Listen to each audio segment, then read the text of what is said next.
Hello again, and welcome to another episode of Adventures in Book Hunting. It seems like of late I have hit a dry spell in my book hunting efforts, and I suppose with any type of hunting, that will happen.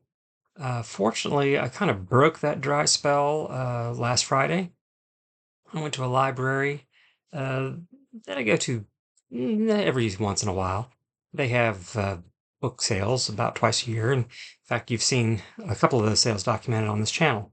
But it's been many, many years since they either sold books regularly or even better, gave books away. And my luck changed because when I went into this library last Friday, they had a book cart with a free book sign on it. And there's some other folks looking, and I gave them a chance to look it over. And then after they did, I dove in and uh, found a pretty good free book haul, which I'm going to share with you guys today. Um, as you can see from the thumbnail, mostly horror. The bulk of what I found was some vintage horror and some more modern stuff. Um, Basically, I think three authors.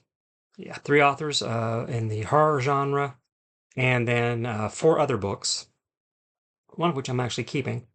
But let's go through them right now. Uh, First, we're going to go through. I found several books by an author named Brian Lumley. This is one of the books I was holding up in the thumbnail. Here's the other one. Now, both of these books are from the mid to late 80s, I think 1986 and 1987. And if you went into a bookstore, like I remember in my olden times, going to Walden Books in the mid to late 80s, they had a huge horror section, and the books all kind of looked like this. You had scary ultra goth covers, usually with lots of oranges and reds and yellows, as you can see. You know, covers that were trying very hard to be scary. We'll talk about it a little more in a little bit. I don't see that in this day and age. First off, if you go to most used bookstores today, um, the horror section is actually a King and Kuntz section because most of what you find is Stephen King or Dean Koontz. But these guys back in the day were very, very popular. Brian Lumley was a British horror author. This is the first book in his actually, I think it's his debut novel, if I'm not mistaken. But this is the first book in his very popular Necroscope series, featuring a character, I believe, named Harry Keogh, who could communicate with the dead. He was, in fact, the Necroscope, uh, coined that term. And I know there were many, many, many, many books published in this series. I had friends who were into Brian Lumley. I never dipped my toe in, but in the 80s and 90s, very, very popular. And he passed away, I believe, just last year, if I'm not mistaken. Probably only about 18 months ago or so. Um, in any event, very popular horror writer in his time with a very, very large catalog. And most of the time, I've seen this book in the wild before, and this one is in pretty good shape. The problem you get with this author most of the time is when you find his stuff, it is beaten up horribly. Um, just, not worth keeping unless you just want to read it and probably recycle it. Um, all of these, I'm gonna see if the Hatter is interested in because that's one of their challenges, finding a variety in the horror genre. Um, and of course, if I find Stephen King in the wild, particularly if it were on the free cart, I would grab it too, obviously, because it's still immensely popular. Uh, but I'm always on the lookout for for a little variety in the horror section. Anyway, there's this book, Necroscope, and I found three other books in the Necroscope series. Necroscope The Touch from the mid 90s, and two volumes of short stories set in the same universe. And these books were just absolutely immaculate. As you can see, white pages, just beautiful books in beautiful condition. I suspect the Hatter will probably want them. In fact, I know occasionally folks come in looking for something besides King and Kuntz, and now, perhaps we can get them some. And we're talking a second ago about the horror covers back in the day. What a horror novel cover looked like typically in the mid '80s. Well, by the late '90s, they look like this. This is more Brian Lumley. This is a series of books. The first two volumes, actually, book one and book two, in a series. I believe at least half a dozen entries in it. But these are pastiches of H.P. Lovecraft stories. Um, and a lot of horror writers do that. They will write in the Cthulhu mythos, paying homage to H.P. Lovecraft. Um, uh, and the title of, well, on the blurb on the back, this of course is Ship of Dreams, which is a very Lovecraftian kind of title. But the blurb on the back, it says in big bold letters, Battle with the Queen of Zombies. Now, does this cover look like it's a battle with the Queen of Zombies? I would argue no. Um, and this one is Hero of Dreams. Once again, another Lovecraftian title. Lovecraft wrote a lot of dreamscape stuff, horrific dreamscape stuff. So not surprised that he's hitting that vein for Lovecraft. And this apparently is about an individual, David Hero. And I believe he's the main character in all these novels. Hence another reason for the title Hero of Dreams, or whatever. But Hero of Dreams, after the main character in the book, David Hero. And it's about being trapped in a horrific dream world. Does this invoke that? Just a thought. It's just that in the 80s, the horror section was the brightest, flashiest section I can remember in a Walden bookstore. Like I say, lots of dark reds, bright oranges, yellows, bright colors with really horrific images. Sometimes even disturbing. And eventually we evolved into this. Uh, was tempted to keep these and sample them a little bit. I enjoy good Lovecraft myself, and I've read plenty of the pastiche stuff. Um, but I think I'll probably will pass them along. They would be way, way, way deep on my TBR, so I'll just let them go.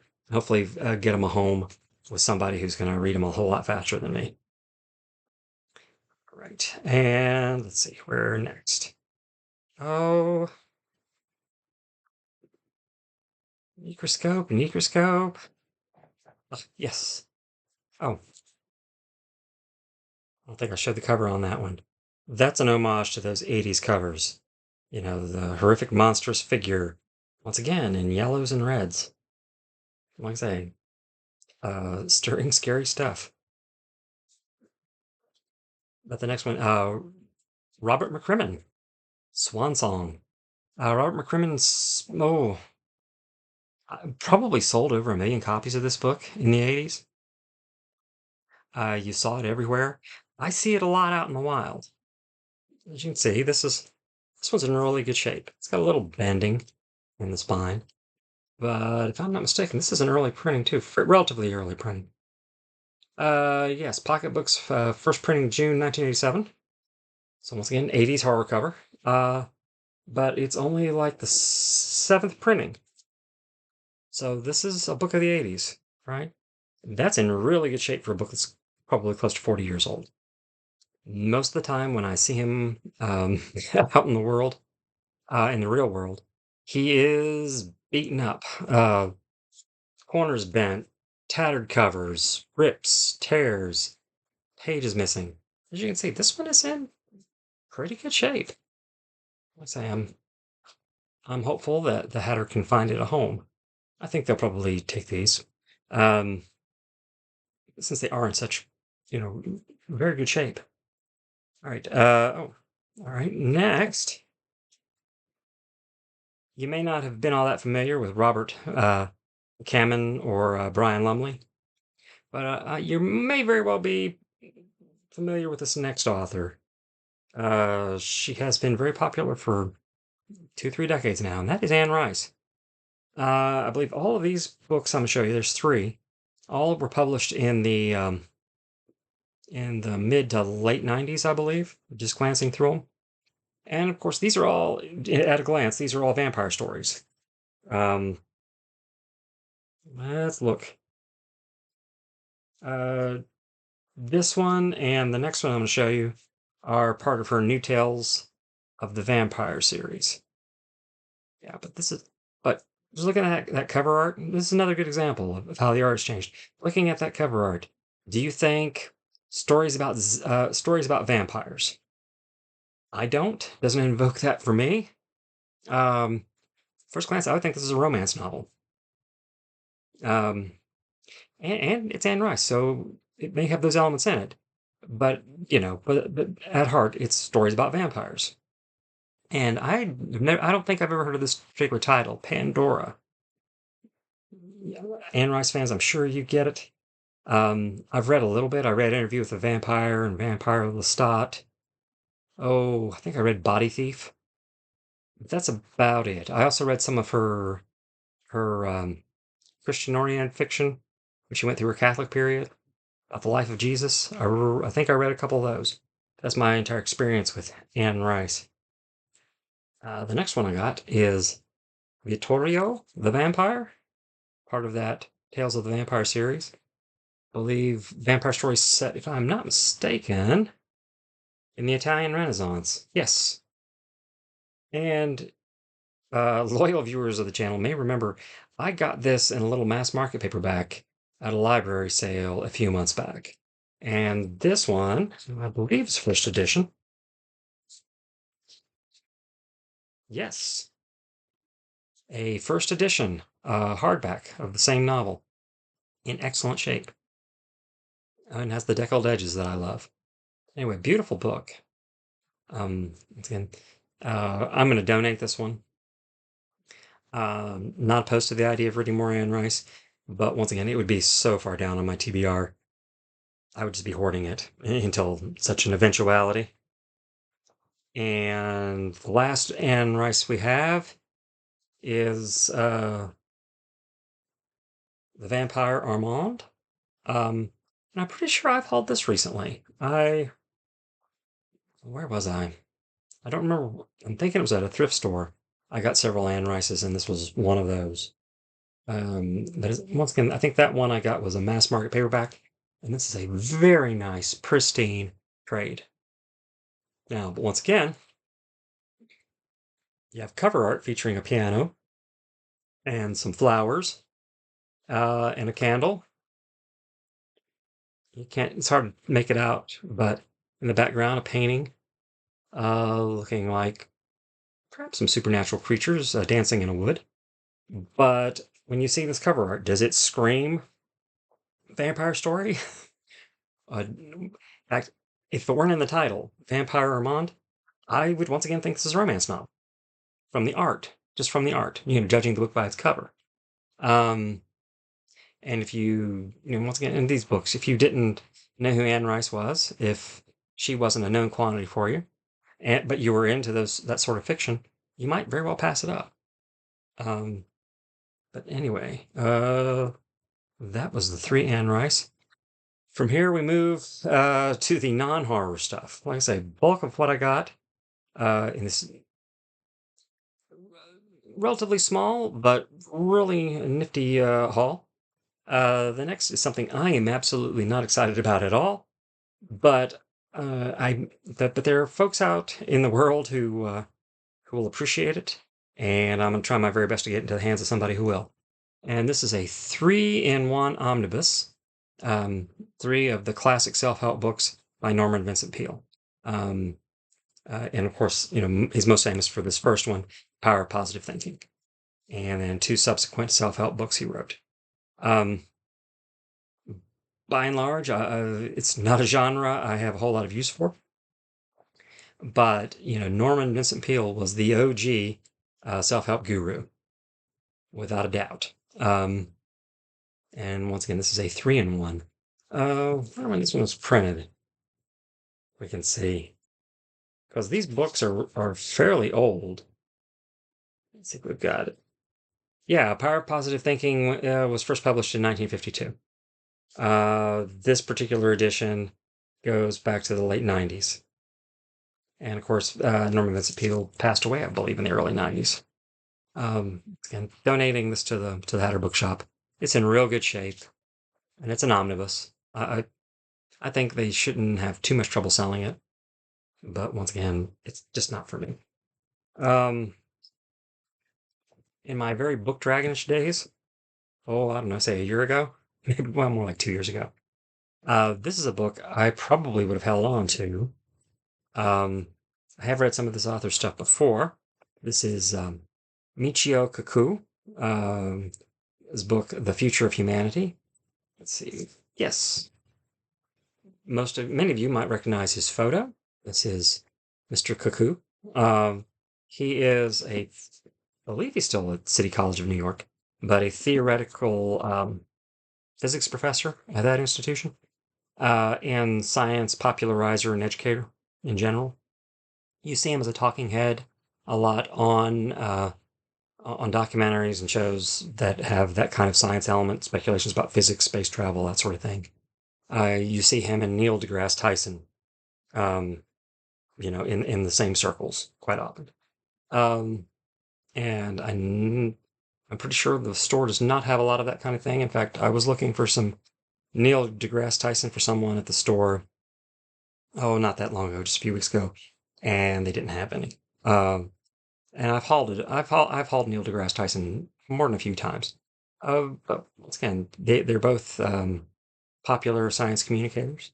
So I think without a whole lot of effort, they should be able to move this one along. And it's very topical. A lot of people are very interested in space travel, colonizing, moving off our little blue-green marble. And that's mostly what this is. Terraforming Mars, interstellar travel, immortality, and our destiny beyond Earth. Really interesting book. And like I say, if I was at a different point in my life, this is one that I wouldn't have even dreamed of letting go of. The last book I have to show you is a collection of short stories, fairly famous. Let's see if I can get the title to show up. The cover's kind of hard to see, but this is Dangerous Visions by Harlan Ellison. This is an anthology of science fiction stories that was published in 1967. This book is as old as me. And this was a very, I guess you could say revolutionary work in its time. It's a collection of 33 short stories, never published anywhere else before. And the writers were predominantly writing in the science fiction New Age movement of the 60s. So in here you'll have stories by Philip K. Dick and Frederick Pohl and Norman Spinrad, Harlan Ellison, of course, Roger Zelazny. Can't leave out Roger Zelazny. In fact, I know for sure I have read his contribution to this volume, a story called Otto du Fay about human matadors who are doing bullfighting style combat with robotic cars. Play on the Otto du Fay. But who else we have? J.G. Ballard, Keith Laumer, Samuel Delany, all writers who became prominent in that era. And then, of course, some writers that had already come to prominence. For instance, Brian Aldiss, Fritz Leiber, Larry Niven.